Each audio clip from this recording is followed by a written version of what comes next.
Assalamualaikum, selamat datang. Hari ini merupakan hari Isnin. Okay, of course 26 Februari Oktober 2020.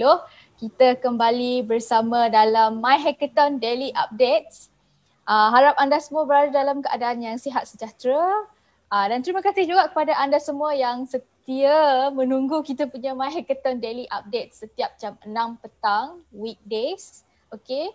Di Facebook Live Cradle Funds. Jangan lupa juga untuk share kan kita punya FB Live hari ini because our topic today is very very interesting. I promise you.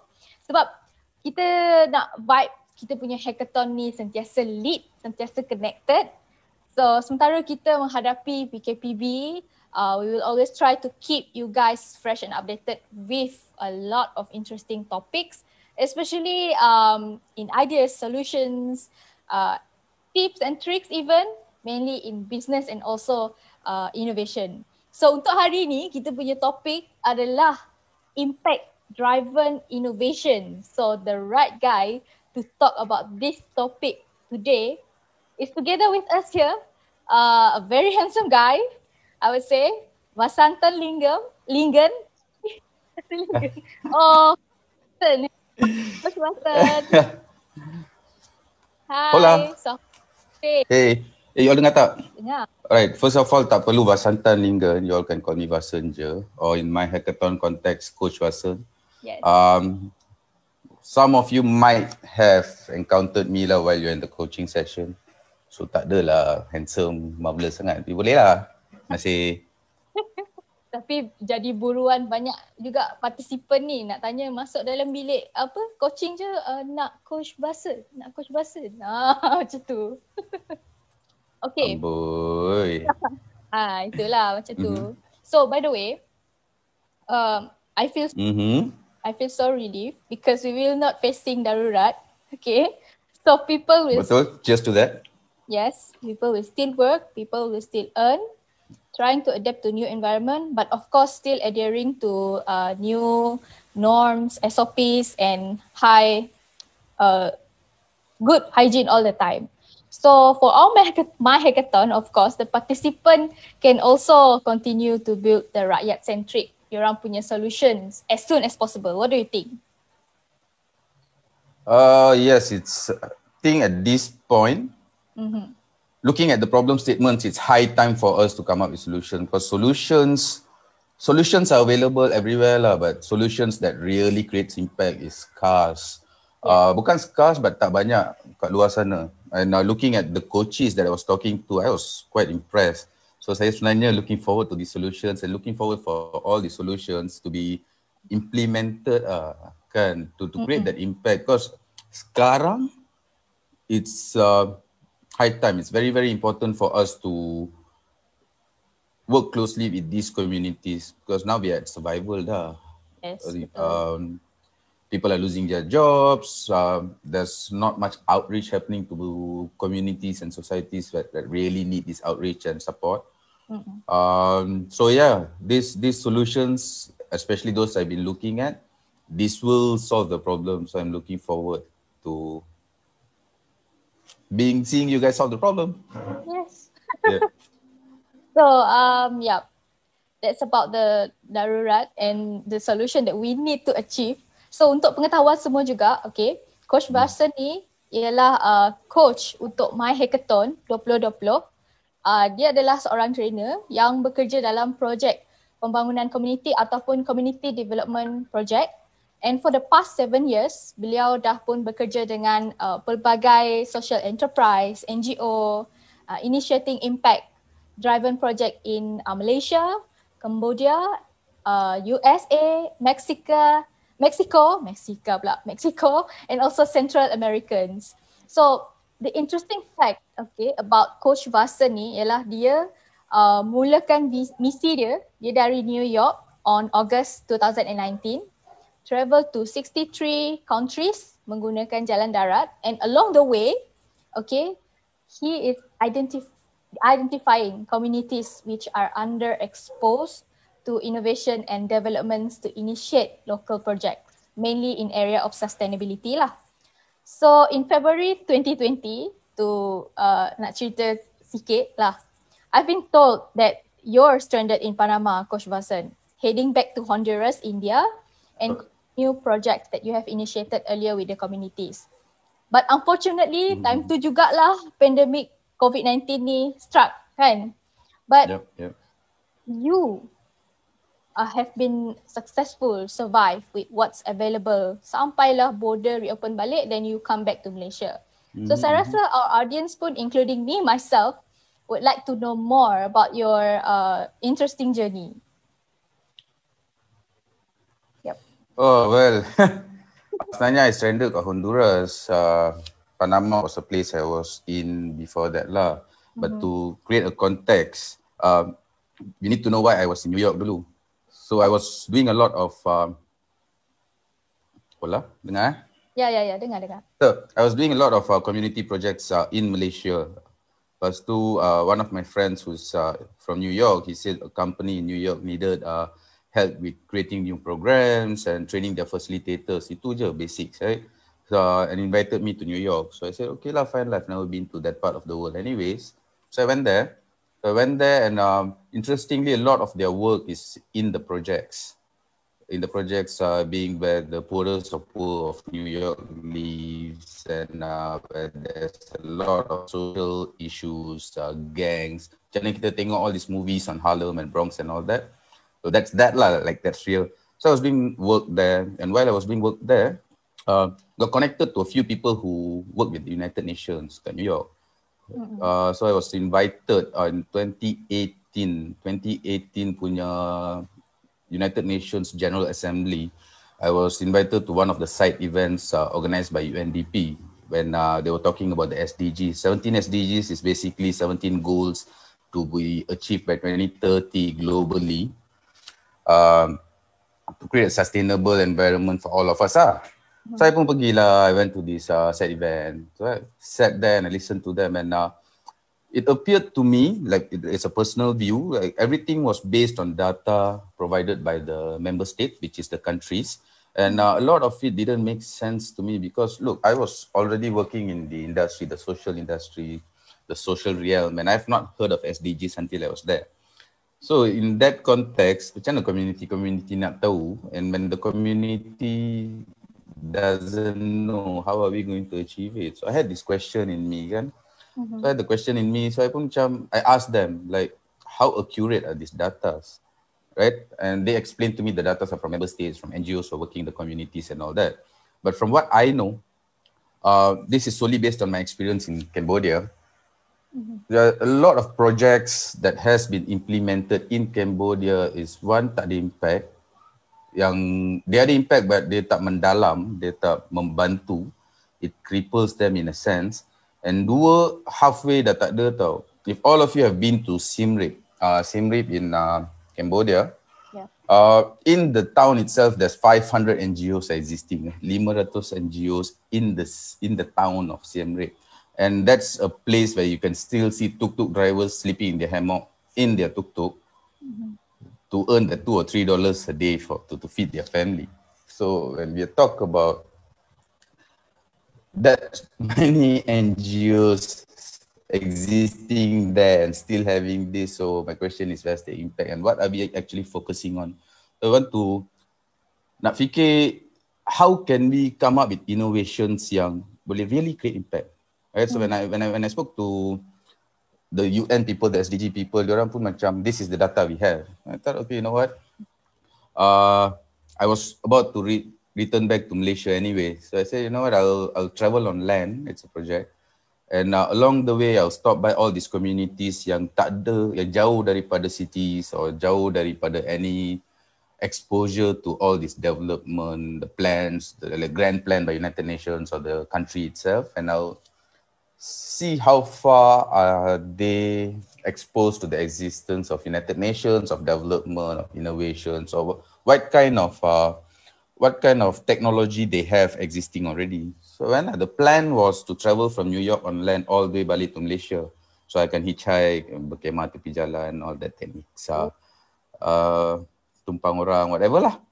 But what happened was by the time I sampai dekat Panama, It was already lebih kurang Christmas, New Year nak lepas and all that. So tak ramai yang kerja, right? So I couldn't engage with the communities. And I was already doing work in Honduras. The group I was working in Honduras, diorang dah start kerja. Like this university guys, the plan was to bring back retired lecturers, which has skills, which boleh ajar skills like engineering ke, like agriculture, whatnot. Give them some funds and send them to these communities outside, yang atas bukit, atas gunung, whatever, and teach them skills so that they can initiate projects within, right? So I went back to lepak dengan diorang sekejap, and then about February, we visited this village up the mountains. It's called El Tule. El Tule is about 2.5 hours bus ride, Jalan Tanah Merah and all that. To see how we can do that. They are already doing great job there. The communities are very close and they're initiating their own projects in their own capacity. So we went there and then I was doing some work, doing some waste management work and all that. Lepas tu we got hit by the pandemic. Once we got hit by the pandemic, I got stuck there. I got stuck there for about 5.5 months. Tak boleh keluar because all road was closed, borders was closed. So it was a challenging time for me because that particular village, internet, kalau ada H2 kira dah power dah. Okay lah. 3G, 2G apa semua memang mimpi je. Air kalau teh ais kurang susu. Dan kalau guruh je elektrik tak ada, seminggu dan 3-4 hari tak ada elektrik. Right, so I was there and then I realized like, this is not far from the city, yeah? And this is one of the countries which receive a lot of help from United Nations and United States and whatnot.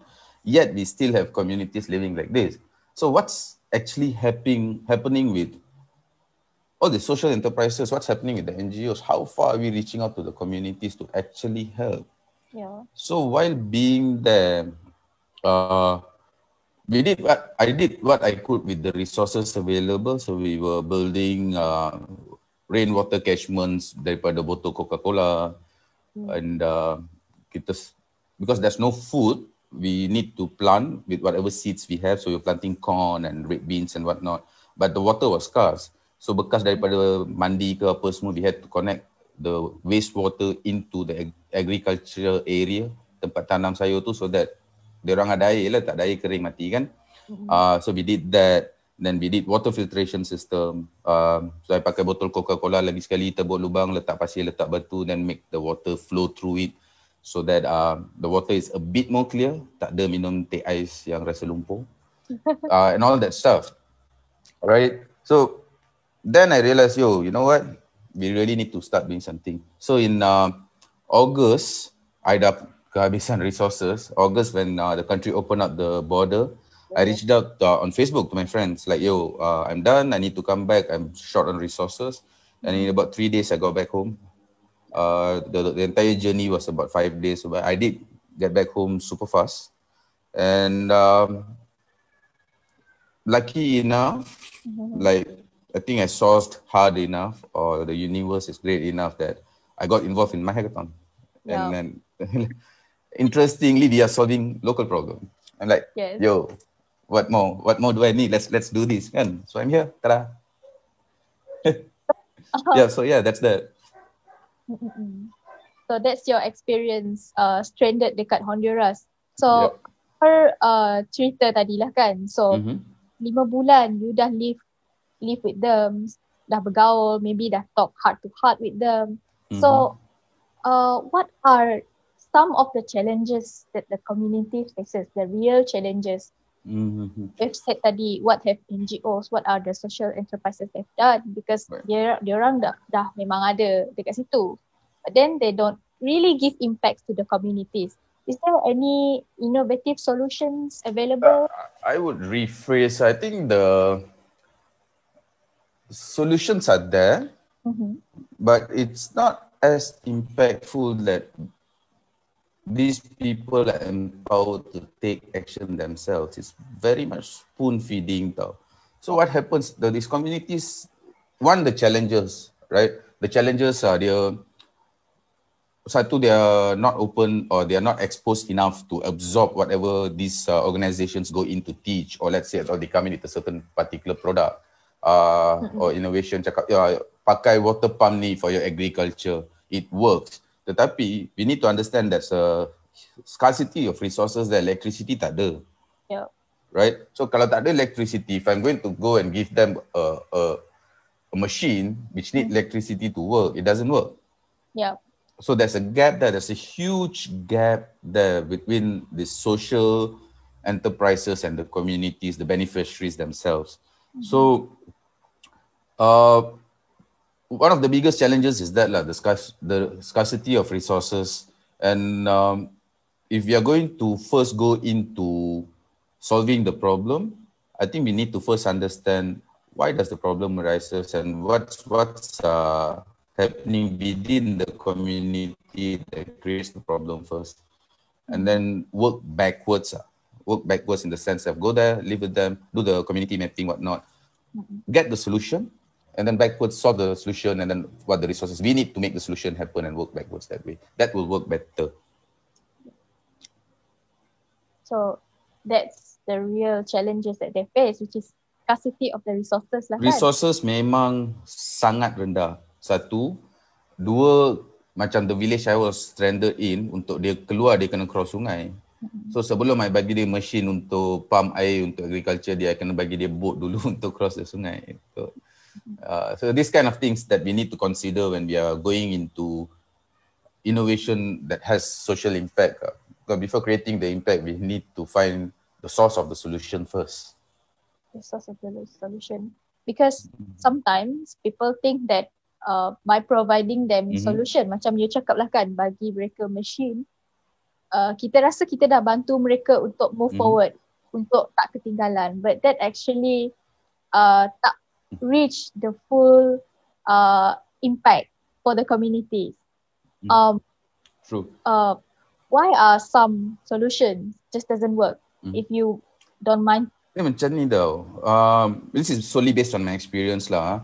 With working with a few NGOs and social enterprises and people who create stuff to have social impact. We call them gringo mentality, the Mat Salleh mentality. So when we go in, we don't go into empower. Yeah. But we go in to impose our beliefs. So maksudnya, okay, dekat Malaysia ni masalah kita, let's say terlalu banyak hujan. Okay. Right? So with terlalu banyak hujan, I need certain particular solutions. Macam I nak buat bumbung lah katakan, or greenhouse to control the temperature for my vegetation to grow better. Right? So I bawa idea tu. So I pergi dekat Cambodia for example, di mana 6 bulan panas, 6 bulan hujan. So masa musim kering dia, air tak ada. Dan I cakap dengan dia, you kena pakai greenhouse ni supaya you boleh tak ada hujan. Or you boleh control the temperature. Dia macam tak masuk akal untuk dia tau. Tapi kita push juga, kita cakap, so kita cari donor, kita cari funding dan kita letak benda tu kat sana. Dia pun tak tahu apa benda tu, dia pun tak boleh nak pakai. Right? So that goes to waste. So rather than we empowering them and creating a space that can solve the problem, we are going and telling them, look, you have a problem, you need to find a solution that I have found that solved my problem. It doesn't work that way. It doesn't work that way. We need to first go in and understand what are the circumstances there, right? Because different areas have different needs. Yes. They have cultural differences, they have belief differences, right? For Brunei, which is governed by Muslim understanding or following or beliefs, and for Thailand with Buddhist following and beliefs and whatnot, we cannot have the same solution. Yeah. And it will contradict and people will lose the buy-in. When we lose the buy-in, we can bring the best solution into the community. It will not work. It will just not work. Okay? Yep. So a lot of these organizations, as I say, they work a lot on assumptions. Assumptions in being, this worked for me, so maybe it will work for them as well. Yep. Then I go in and then I'll find all the donors I can and just throw in all the resources. Lepas tu tak jadi, then baliklah ke laut. Everyone lah. So we want to, exactly. It's the product itself is not bad, but the work behind it was not thorough enough. right? Dia tak sesuai untuk environment di kawasan yang kita nak impose, nak letak tu lah. Macam tu. True. We don't understand the needs and why the needs arise. So the basic principle is we have to understand their problems and find solution accordingly to their environment. Betul tak? Exactly. Kalau I lapar, takkan I nak suap you. Kan? Betul. Right. Kalau based on your experience creating or initiating innovation solution dekat rural communities, rural areas, so what would be your recommendations untuk kita punya audience? Sebab saya percaya ramai juga yang menonton kita punya MYHackathon Daily Update ni adalah daripada kalangan social enterprises, NGO. When it comes to social impact driven innovation, what is your recommendation? I think first of all, as I said, we need to first understand their needs, where the needs arise from, and what are the limitations that is causing that particular problem. Macam dekat Honduras, dia tak boleh nak tanam the entire year sebab tak ada air. Yep. Right? Kenapa tak ada air? Sebab cuaca dia macam tu. So what I can do, I can use whatever wastewater we have and create a system where the water can be filtered and be reused. There's an organization in Mexico, in Chiapas, who does that. Now that's an innovation that's very impactful for the community. So air yang diorang tak waste. Semua air yang keluar daripada bilik air, daripada tempat masak, semua benda akan lalu this system and come out where they can reuse. Right? Lepas tu dia ada this dry toilets that they use. Kan? So from the dry toilet tak pakai air dah. I don't want to go into details, but dia tak pakai air, and whatever waste there is, it is brought back to make compost, and dia jadi baja untuk tanaman dia orang. So the entire space, the organisation dia ni, it's sustainable enough, and they reuse everything. There's no waste, like there's almost zero waste. Almost lah, they still have plastics and all that. Now that's a system, that's innovation that creates a huge impact. Yes. Right? And there's this concept I was introduced to a few years back called asset-based development. Let me see if I can share it with you guys screen. So asset-based development is this. I will share the links, the description or whatnot later on, you can see. So asset-based approach is we identify assets within the community dulu, right? Sebab there's two ways of looking at it. It's need-based. Need-based, mereka ada keperluan, I bawa barang, I bagi, lepas tu I maintain the barang tu, orang tu pakai. So community tu pakai, I kena maintain. Along the way, that particular community or your beneficiaries, first of all, dia akan hilang, the next generation going on, dia akan hilang dia punya knowledge untuk handle masalah dia sendiri. Dia akan berharap. Dua, kita kena sentiasa maintain benda tu. Right? So it's resource draining. So when it comes to asset base, kita identify asset. Maksudnya dalam kampung tu mesti ada orang tukang kayu, tukang pipe and what not. Kita identify mereka dulu and use them to initiate these projects or create that particular solution for the community. So sekarang, diorang sendiri yang agree there's a problem. Diorang sendiri find the solution with us facilitating the entire process. And diorang sendiri come up with a product or an innovation that solves the problem. Kita cuma facilitate dan give the whatever product we innovate je. Macam solar system. I have a solar system, I innovated this grandest solar system that can be used. So kita bagi kat diorang. Then diorang fix it, diorang maintain it, they do everything. And then we are irrelevant. So benda tu sustainable tau. The communities can pakai benda tu and maintain benda tu. I think we need to move into asset base and slow down on the need base, right? And there's like a lot of this one thing I really wanted to share. So this particular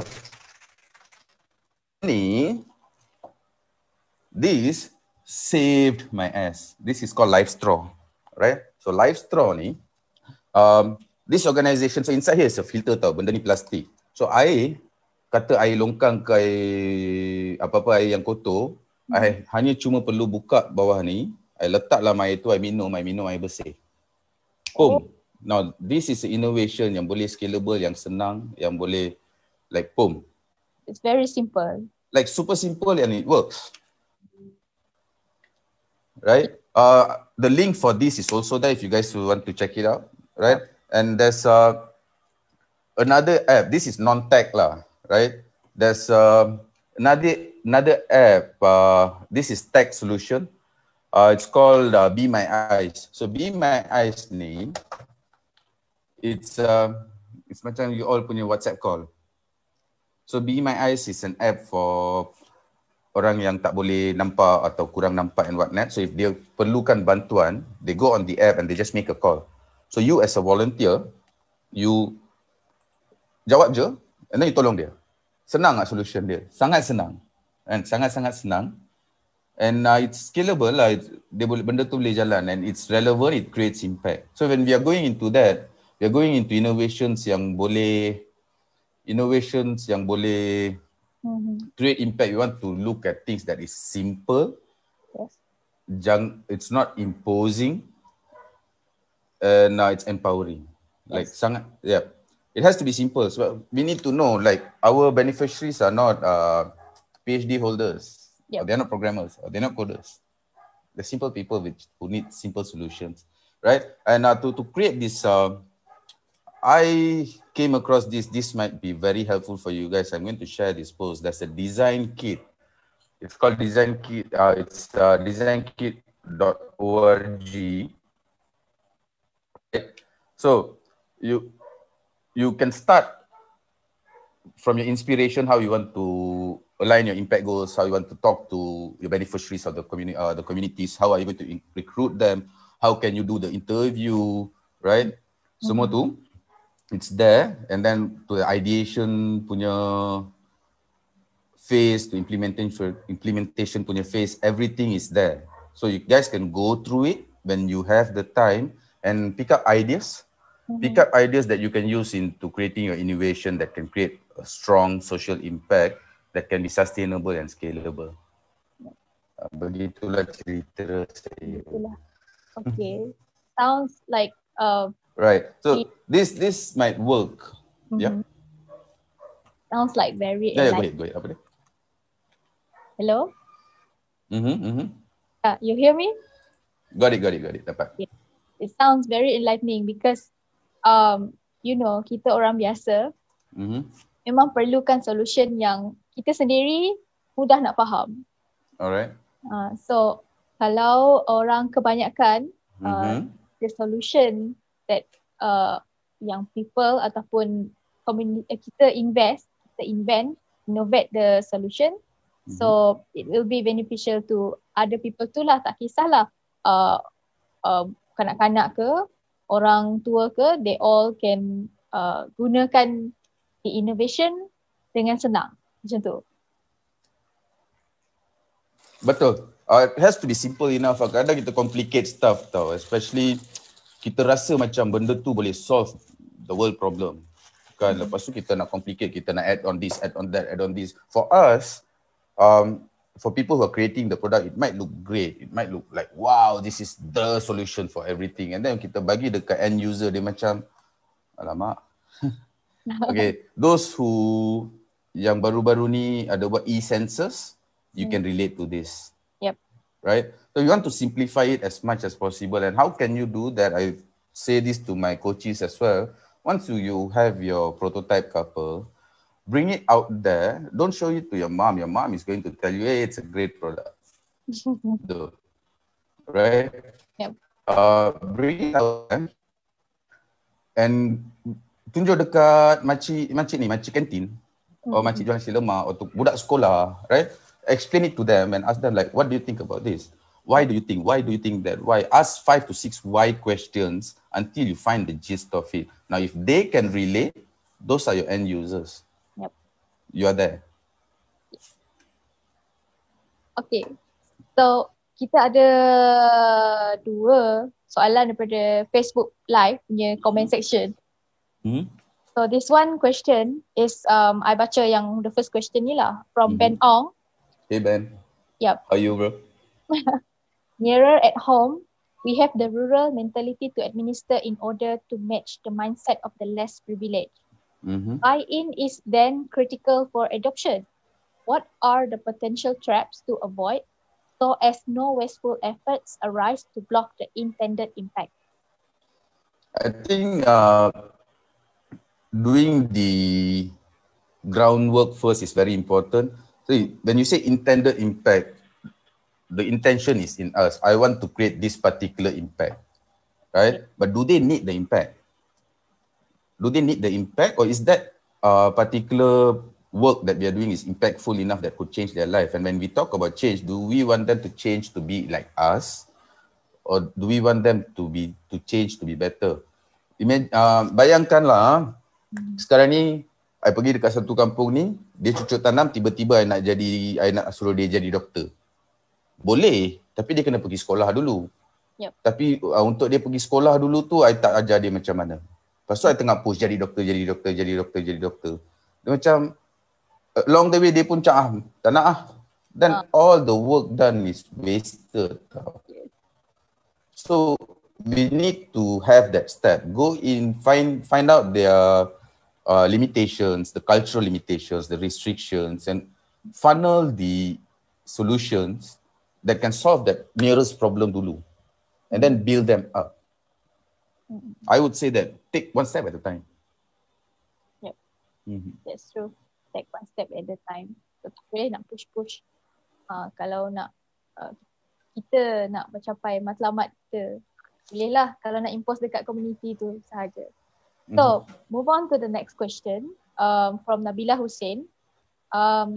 Would you be able to share your recommendations for finalists who are currently developing their pitch? Ni berkaitan dengan MYHackathon lah agaknya. Okay.